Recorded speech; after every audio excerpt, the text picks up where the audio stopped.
चलो ठीक है। केपलर का सेकंड लॉ है, उसकी तरफ चलते हैं, जो कि है केपलर लॉ ऑफ पीरियड्स। सबसे पहले इसकी स्टेटमेंट देखेंगे, फिर इसकी मैथमेटिकल डेरिवेशन देखेंगे कि क्या है। उससे पहले हमने केपलर का फर्स्ट लॉ पढ़ा था, जो कि केपलर लॉ ऑफ एरिया। वो क्या था कि इक्वल टाइम में इक्वल एरिया स्वैप होता है आपके पास। अब देखिएगा हमारे पास है केपलर लॉ ऑफ पीरियड्स। इसकी स्टेटमेंट क्या है, the square of time period of a planet, कि एक प्लैनेट है उसका जो टाइम पीरियड अगर आप उसका स्क्वायर लें, is directly proportional two cube of mean distance. ये दो चीज़ें इंपॉर्टेंट हैं जो मैं अंडरलाइन कर रहा हूँ।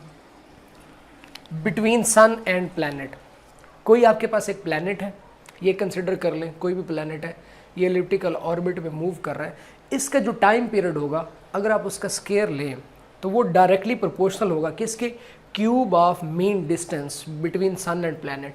ये प्लैनेट है, ये सन, इसके दरमियान जो मेन डिस्टेंस होगा ना उसके क्यूब के डायरेक्टली प्रोपोर्शनल होगा। ये हमने प्रूफ करना है। इसकी मैथमेटिकल जो इक्वेशन है वो ये बनेगी, या रिलेशन ये बनेगा कि टाइम पीरियड का स्क्वायर डायरेक्टली प्रोपोर्शनल है आर क्यूब। आर क्यूब से मुराद है डिस्टेंस जो सन और प्लैनेट के दरमियान है।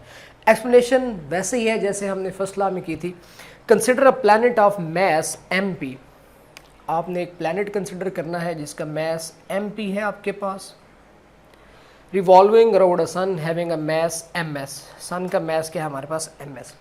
ये आप देख सकते हैं डायग्राम में, ये सन है जो कि एलिप्टिकल पाथ के एक फोकस पे पड़ा है, और ये प्लैनेट है जो रिवॉल्व कर रहा है एलिप्टिकल ऑर्बिट में।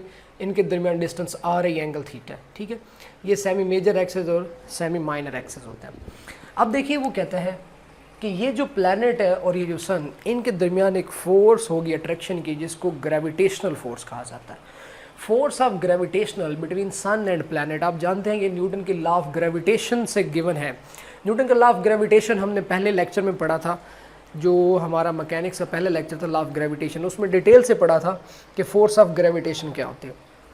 ये प्लैनेट है, ये सन, इसके दरमियान फोर्स ऑफ ग्रेविटेशन होगी F = G, product of mass होता है, MP और MS आ जाएगा, ओवर डिस्टेंस का स्क्वायर होता है, ठीक है जी। डिस्टेंस इनके दरमियान R है तो R स्क्वायर हो जाएगा। अब ये जो ग्रेविटेशनल फोर्स है ना, ये इस प्लैनेट को नेसेसरी सेंट्रीपिटल फोर्स प्रोवाइड करती है रिवॉल्व होने के लिए या रिवॉल्व करने के लिए। The gravitational force provide centripetal force to planet. ये जो ग्रेविटेशनल फोर्स अगर ये ना हो तो प्लैनेट आपके एलिप्टिकल ऑर्बिट में रिवॉल्व नहीं कर सकेगा। ये आप पहले भी पढ़ चुके हैं पिछले क्लासेस में भी। तो हमें पता है कि जो सेंट्रीपिटल फोर्स होती है उसका फार्मूला होता है mv²/r। अब हमारे पास यहाँ सेंट्रीपिटल फोर्स जो है वो प्लैनेट की है, तो यहाँ पर मैस ऑफ प्लैनेट जो है वो पुट होगा। यहाँ पर देखिएगा, the gravitational force provide centripetal force to planet.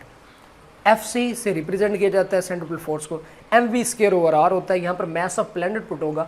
V हमें पता है R ओमेगा, भी हमने रिसेंटली भी पढ़ा है कि ये रिलेशन होता है लीनियर और एंगुलर वेलोसिटी का, R ओमेगा होल स्क्वायर आ जाएगा ओवर R।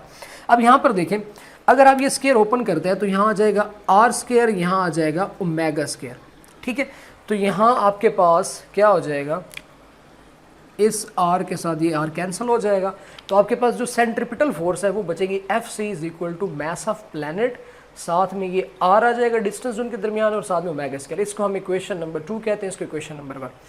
ये दोनों फोर्सेस इक्वल होती हैं तो आपका ये प्लैनेट रिवॉल्व करता है। इन दोनों फोर्सेस को अगर कंपेयर करेंगे 1 और 2 को, तो यहाँ पर देखिएगा MP R omega = G mass of sun, mass of planet और R²। यहाँ से क्या चीज़ कैंसिल होगी, यहाँ से मैस ऑफ प्लैनेट आपके पास क्या हो जाएगा, कैंसिल हो जाएगा। ये मैस ऑफ प्लैनेट से मैस ऑफ प्लैनेट क्या हो गया, कैंसिल हो गया। ये R² है, ये R है, इधर जाके ये R³ हो जाएगा, ये G है और ये मैस ऑफ सन है, यहाँ पर ओमेगा² बच जाएगा। इसको आप इक्वेशन नंबर 3 कहते हैं, ठीक है। अब वो कहते हैं the time needed bye planet. हमें पता है कि टाइम पीरियड का फार्मूला होता है T = 2π/ω, या ω = 2π/T। अगर मैं स्क्वायर करता हूँ दोनों साइड पे, ओमेगा², यहाँ भी स्क्वायर करूँगा 4π² और T², तो ये इक्वेशन 4 है। अगर आप इक्वेशन 3 और 4 को गौर से देखें तो ओमेगा² है, हम इन दोनों इक्वेशंस को कंपेयर कर सकते हैं। अगर मैं इस इक्वेशन और इस इक्वेशन को कंपेयर करूँगा तो मेरे पास आएगा 4π² / T² = G mass of sun over R³। T² इधर चला जाएगा, R³ इधर आ जाएगा, ये बन जाएगा 4π R³ ओवर G आ जाएगा, जिसको ग्रेविटेशनल कांस्टेंट कहते हैं, मैस ऑफ सन = T²। अब थोड़ा सा गौर कीजिएगा, 4 कांस्टेंट है, π² कांस्टेंट होता है, उसके बाद जी ग्रेविटेशनल कांस्टेंट है, उसके बाद मैस ऑफ सन ये भी कांस्टेंट है।